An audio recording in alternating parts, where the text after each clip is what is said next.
Good evening, one and all. We welcome you all to the international webinar series on holistic health, well-being, and sustainable development 2025.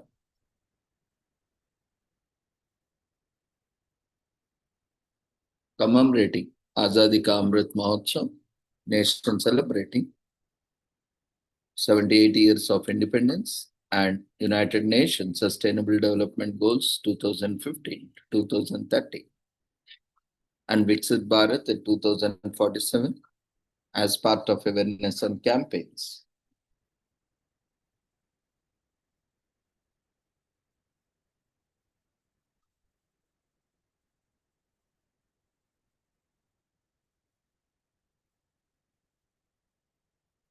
In collaboration with Sri Holistic Health Foundation India and Sri Research Institute Center for Art, Sciences and Wellbeing. So before we start our sessions, let's take the blessings of Almighty.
आरोग्यं धनसम्पदः शुभं कुरुत्वं कल्याणम् आरोग्यं धनसम्पदः शत्रुबुद्धिविनाशाय दीपज्योतिर्नमोऽस्तुते दीपज्योतिर्नमोऽस्तुते शुभं कुरुत्वं कल्याणम् आरोग्यं धनसम्पदः शुभं कुरुत्वं कल्याणम् आरोग्यं धनसम्पदः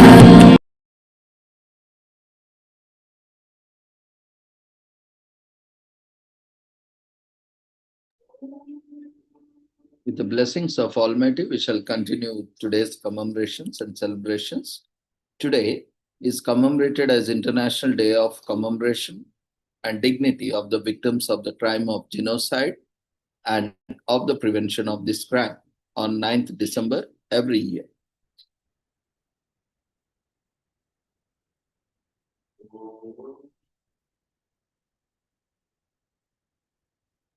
Ahead of the 10th anniversary marking and the International Day of Commemoration and Dignity of Victims of Crime of Genocide and Prevention of this Crime, the Office of Genocide Prevention and Responsibility to Protect and the Permanent Mission of America to the United Nations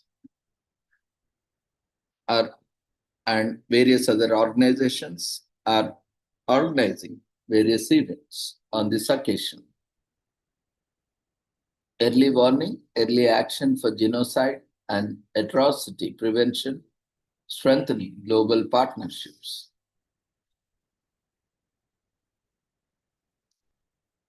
A decade towards preventing genocide, this year marks the 10th anniversary of the International Day of Commemoration and Dignity of the Victims of the Crime of Genocide and of the Prevention of this Crime.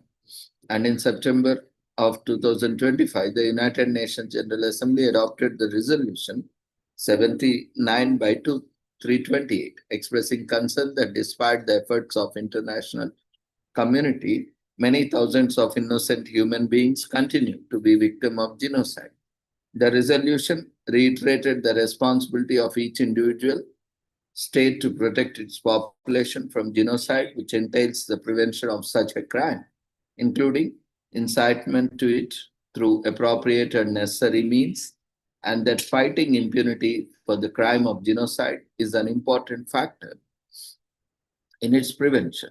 In this regard, the resolution requested the President of the General Assembly to convene a full-day high-level meeting to mark the 10th anniversary of the International Day to galvanize accelerated efforts on the prevention and punishment of the crime genocide. The 10th anniversary of the International Day provides a valuable opportunity to assess progress, comfort, and ongoing challenges and renew the international community determination to address the risks and prevent atrocity crimes.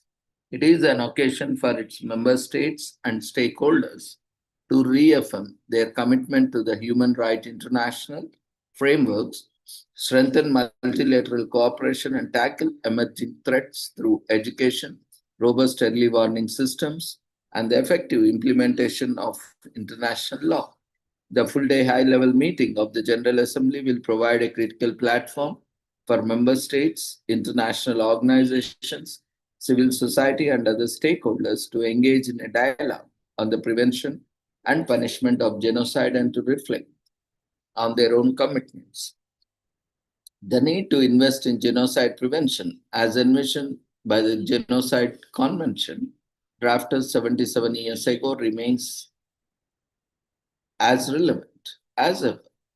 By the Resolution 69 by 323 of 29 September 2015, the United Nations General Assembly established 9 December as the International Day of Commemoration and Dignity of the Victims of the Crime of Genocide and of the Prevention of this Crime. 9 December 2022 marks the International Day of Commemoration and Dignity of the Victims of the Genocide and the Prevention of the Crime, as well as 74th anniversary of the 1948 Convention on the Prevention and Punishment of the Crime of Genocide, the Genocide Convention, the first human rights treaty adopted by the General Assembly. The convention signifies the international community's commitment to never again and provides the first international legal definition of genocide widely adopted at national and international levels. It also establishes a duty for state parties to prevent and punish the crime of genocide. Every year, the United Nations Office on Genocide Prevention and Responsibility to Protect organization events to mark this International Day, honoring the victims of genocide and the anniversary of the convention. So, the Genocide Convention, Article 2, defines genocide as any of the following acts committed with intent to destroy in whole or in part a national, ethical, racial, or religious group, including killing members of the group, causing serious bodily or mental harm to the members of the group, deliberately inflicting of the group conditions of life calculated to bring about its physical destruction in whole or in part, imposing measures intended to prevent births within the group, forcibly transferring children of the group to another group. The convention confirms that genocide, whether committed in the time of peace or war, is a crime under international law which parties to the convention undertake to prevent and to punish. Article 1, the primary responsibility to prevent and stop genocide lies with the state. In terms of prevention, the critical step is to identify the factors, discriminating practices in any given situation that leads to or account of the acute disparities in the treatment of diverse population, and to seek ways to diminish and eventually eradicate these possible causes of genocidal violence. Given that no country is perfectly homogeneous, genocide is a truly global challenge. So there's special advisors to the prevention of genocide and on the responsibility to protect work together to advance national and international efforts to protect populations from genocide, war crimes, ethnic cleansing, and crimes against humanity, including their incitement.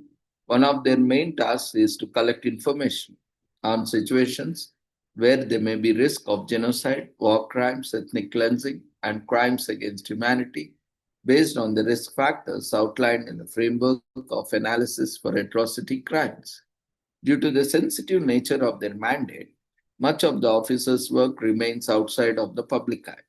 However, When the special advisors assess that making their concerns public will reduce the risk of atrocity, crimes in a specific situation, they do so by issuing public statements and, upon request, by briefing the Security Council.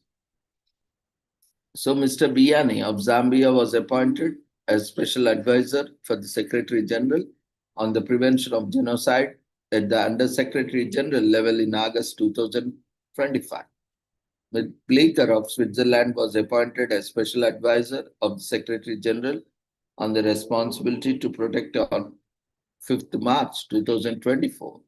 Mandates of the two special advisors are distinct but complementary. The United Nations General Assembly mandated the Holocaust and the United Nations Outreach Program and the Outreach Program on the 1994 genocide against Tutsi in Rwanda and the United Nations to raise awareness of the past atrocities, their legacy, and the importance of preventing suicide.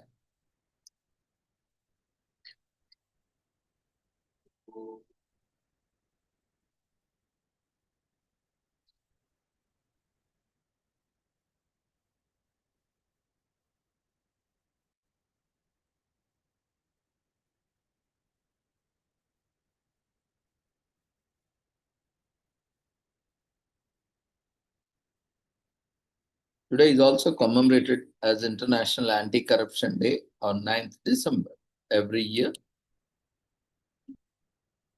The theme for this year is Uniting with Youth Against Corruption, Shaping Tomorrow's Integrity. Our world confronts numerous challenges and tragedies, inequalities and injustice, many of which are tied to corruption. With 1.9 billion young people in the world, fighting corruption is vital for the future of nearly a quarter of the global population. The campaign for the International Anti-Corruption Day 2024-25 focuses on the role young guardians of integrity play as advocates, raising awareness about corruption and its impact on their communities. So they will actively participate in discussion, share their experience, and propose innovative solutions to combat corruption. The campaign will amplify voices of integrity leaders of tomorrow, allowing them to express their concerns and aspirations with the hope that their appeals will be heard and acted upon. So building a just world and a sustainable planet is only possible if corruption doesn't stand in the way. United, we can combat corruption. Building on the campaign launched on International Corruption Day in 2021, the 2025 campaign continues to highlight the role of young guardians of integrity as advocates raising awareness about corruption and its impact on their communities. It will feature voices of tomorrow's integrity, leaders sharing insights on the links between organized crime and corruption, and the key role of AI emerging technologies and the connection between corruption, peace, security, demonstrating why a combating corruption is essential for a fair and secure future. So corruption is a complex social, political, and economic phenomenon that affects all countries. Corruption undermines democratic institutions, slowing economic development, and contributes to governmental instability. Corruption attacks the foundation of democratic institutions by distorting electoral processes, perverting the rule of law, and creating bureaucratic quagmires whose only reason for existing is the soliciting of bribes. Economic development is stunted because foreign and direct investment is discouraged, and small businesses within the country often find it impossible to overcome the startup costs required because of the corruption. On 31st October 2003, the General Assembly adopted the United Nations Convention Against Corruption and requested that the Secretary General designate the United Nations Office on Drugs and Crime, UNODC, as the Secretariat for the Convention's Conference of the State Parties, Resolution 58/4. Since then, 190 parties have committed to the convergence conventions, anti-corruption obligations, showing near universal recognition of the importance of good governance, accountability, and political commitment. The Assembly also designated 9 December as International Anti-Corruption Day to raise awareness of the corruption and the role of convention in combating and preventing it. The conventions entered into force in December 2005 as it's the 20th anniversary, and beyond, the convention and the values it promotes are more important than ever, which requires everyone to join efforts to tackle the crime. The United Nations Development Programme, UNDP, and the United Nations Office on Drugs and Crime, UNODC, and the Secretariat for Conventions Conference of the State Parties are the forefront, ensuring a world united against corruption.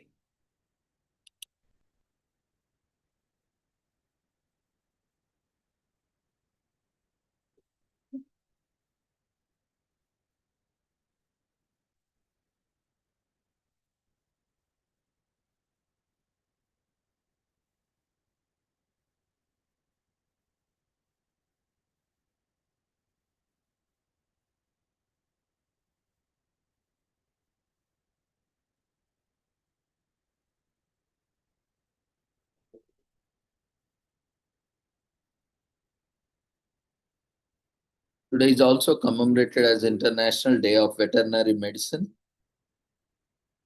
celebrated on December 9th every year. It recognizes the important work done by the organization, such as American Veterinary Medical Association, AVMA, whose vision and mission is to promote a strong and unified veterinary sector that can protect animal as well as human health and welfare. So the practice of taking care of animals and preventing curing diseases that ail them goes back all the way to Neolithic period, which contains the first recorded evidence of a cow that had undergone trepanation or trephination, a type of skull surgery involving the drilling of holes to treat injury or pain.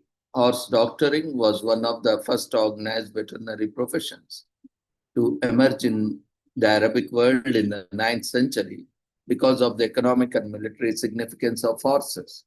The horseshoe makers or farriers of London were even encouraged by the Lord Mayor to form a fellowship in 1356 to improve their practice of tending to horses.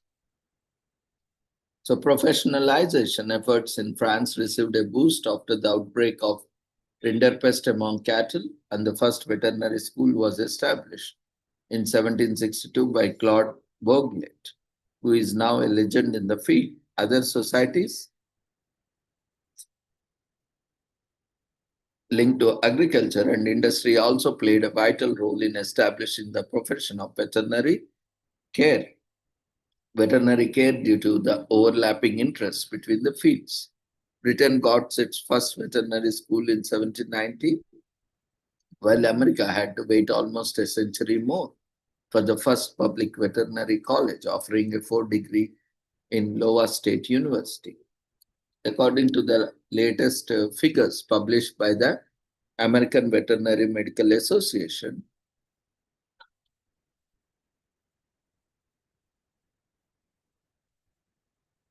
there are 1,33,394 veterinarians in the US and 3,09,144 veterinary doctors in Europe. The profession is only growing in global significance with the rise of zoonotic diseases that spread from animals to humans.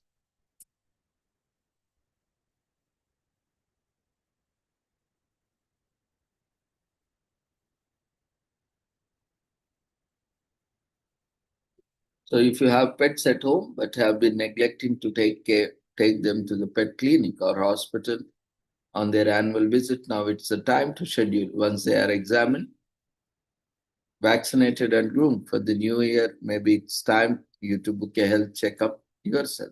As they say, prevention is better than cure. Veterinary doctors perform a vital job without recognition bestowed on a human doctor.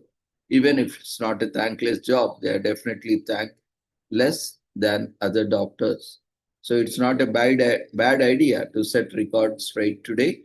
So send them a note or a card expressing your gratitude to their service. If you have ever had a pet, you are missing out. As Anatole France said, until one has loved an animal, a part of one's soul remains unevicted. Even if you have had pets before but don't have one currently, you can consider visiting your local animal shelter or adoption center. Take the plunge again and make room for a lovable critter. Today is also commemorated as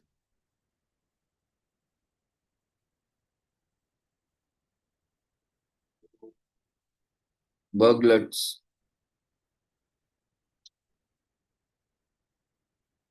The founder of the veterinary school was first the director of Lion Academy of Horsemanship.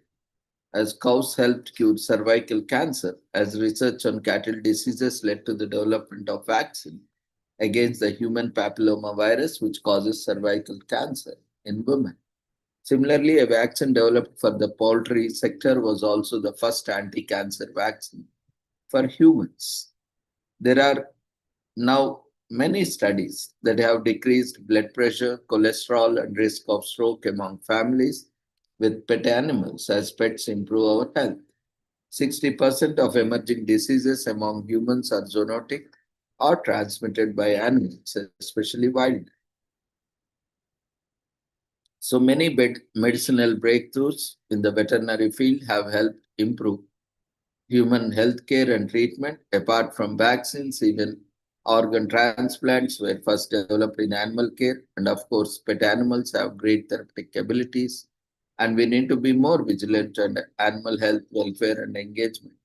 If we were to ensure a healthy human population, Ebola, Zika, SARS all have animal origins, and more diseases are likely in the future if we don't alter the way we deal with animals.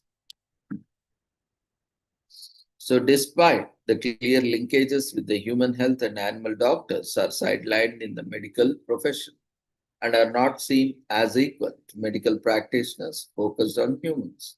So, this discrimination has to end, and veterinarians must be recognized for serving a vital function in the healthcare sector as a whole.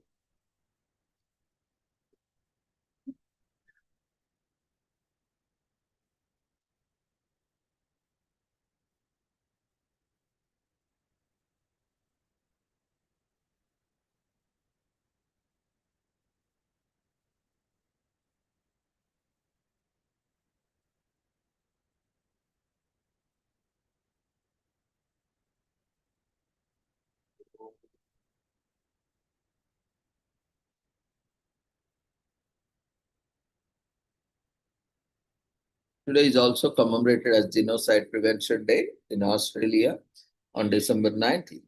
On December 9th every year.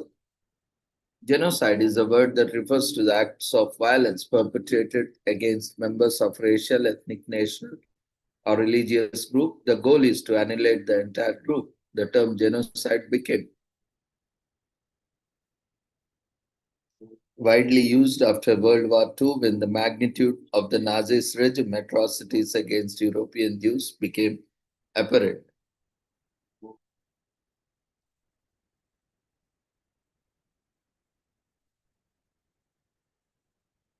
Raphael Lemkin coined the term genocide. Lemkin was a Polish Jewish solicitor who fled Poland because of Nazi rule and reached the United States in 1941. When Lemkin was a child, he was appalled to learn about the killing of thousands of Armenians by the Turks during World War I. Later, Lemkin set out to coin to name to define Nazi atrocities against European Jews during the World War II. He incorporated the term into international law to prevent and punish violence against the innocent. Lemkin invented the term genocide in 1944 by combining the Greek word genos, which means race or tribe, within the Latin suffix side, which means to slaughter. Genocide Prevention Day in Australia was established to create awareness about the Genocide Convention. So, Convention on the Prevention and Punishment of the Crime of Genocide. The Genocide Convention is a collection of articles that establishes how to prevent genocide and what to do if a country is in danger of being a victim of genocide. The United Nations adopted convention in 1948. The United Nations defined genocide to be an international crime in 1948. The word would eventually be used to define crimes perpetrated during hostilities in the former Yugoslavia and Rwanda in Africa in the 1990s. Understanding the causes of genocide and genocidal conflicts is vital to preventing them. Genocidal conflict is founded on the identity. Genocide is more likely to occur in communities where different racial, national, ethnic, and religious groups are involved in identity struggles. The first stage of preventing genocide is to identify the elements, discriminative behaviors, and contribute to the violent treatment of a group of people. The second stage involves investigating strategies to reduce and eliminate these contributing factors, since no country is completely homogeneous. Genocide is a global problem.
To defeat the enemy, you must know the enemy. Research the history of racial killings and share the information with people around you to prevent recurrences. We all have a responsibility to contribute to this flight and fight pitch in by creating awareness about the ignored effects of genocide, such as long-term effects on victims and their families. Several organizations exist to inspire a global effort for victims of genocide. You can volunteer at one of these organizations or donate resources. Genocide results in widespread poverty, as seen in Nazi era Germany. Genocide creates a lack of infrastructure when people cannot afford necessities or are unable to contribute to the tax pool. Regions affected by poverty will see an increase in crime. Genocide affects the efficiency of valuable infrastructure, which inevitably affects the education system, limiting access to education. Genocide diminishes the workforce, disrupting economic stability, and the Genocide Prevention Day inspires global action to help surviving victims. It serves as a platform for strategizing and taking action to prevent future cases of genocide. This observance is the ideal opportunity to put pressure on policymakers to find lasting solutions to the issues of genocide. It is also a rallying cry for offenders to be identified and punished. Genocide Prevention Day is a time to reflect and remember those who have lost their lives to racial killings. It's also a time to appreciate the efforts of those who fought and died for a better world.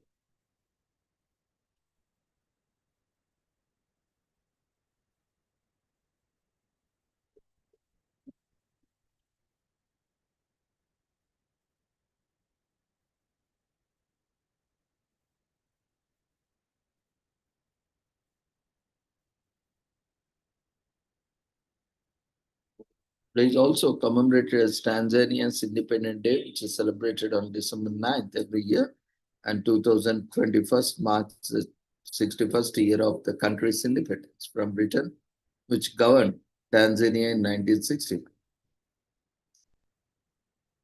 under the name of Chang Newton.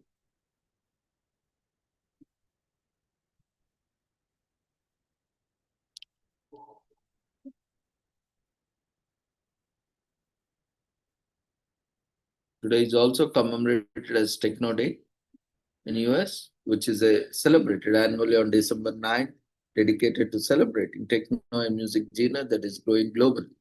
The date of the day was intentionally chosen to coincide with the birthday of Joan Atkins, who is widely considered the originator of techno music, along with the Derek May and Kevin Sanderson. Jointly, they are known as the Belleville Three.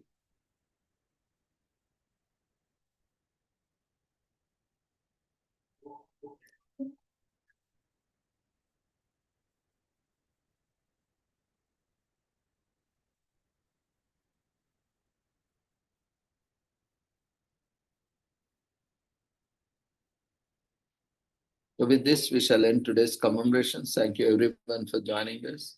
In today's commemorations and celebrations, we request everyone to quickly fill up the feedback form, which has been shared in the form of polls. Take care. Good night. See you all tomorrow at the same time with the same joining link with different commemorations and celebrations.